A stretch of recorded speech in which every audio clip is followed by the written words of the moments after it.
নমস্কাৰ, মই পৰিস্মিতাই মোৰ অন্য এটা ব্লগলৈ আপোনালোকক স্বাগতম জনাইছোঁ। ভিডিঅ'টো এডিট কৰা নহ'ল, আজি আকৌ এডিট কৰিবলৈ আপোনালোকক দি দিওঁ। এইফালে নতুনকৈ ঘৰ লোৱা খাবলৈ গৈছিলোঁ, অকণমান বজাৰ কৰিলোঁ। বজাৰ কৰি কিবাকিবি দুটামান বোলো লৈ যাওঁ। সেইফালে আহি পালোহিয়ে আৰু এয়া নামপাৰ্টিয়ে নাম লৈ আছে। নামপাৰ্টিটো মোৰ চিনাকি হয়, নতুনকৈ ঘৰ বনাইছে।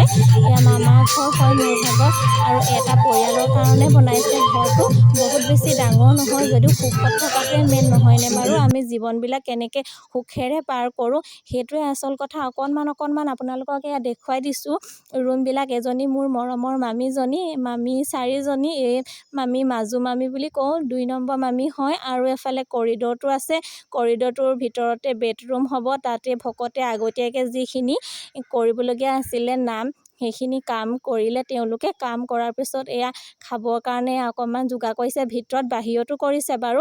এইখিনি ভিতৰত এয়া খাই আছে তেওঁলোকে। সকলোৱে মোক দেখি পূৰা হাঁহিছে। আৰু অকণমান পিছফালৰ দেখুৱাই দিছোঁ। এইফালে অকণমান লাই শাক কৰি থোৱা আছে, দেখিছেনে বাৰু। এইখিনি লাই আৰু ইমানেই লেট্ৰিন বাথৰুম বনাবলৈ আছে। বাকী নামপাৰ্টিয়ে নাম লৈ থকাখিনি অকণমান আপোনালোকক দেখুৱাই দিছোঁ। ভিডিঅ'বিলাক চাই যদি ভাল পাইছে কমেণ্ট এটা কৰিব, লাইক এটা কৰিব আৰু শ্বেয়াৰ কৰিবলৈ নেপাহৰিব।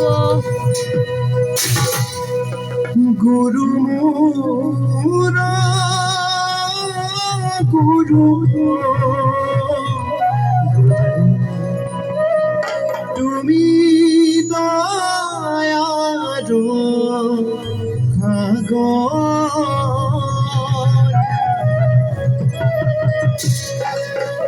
গুৰু তুমি মোৰ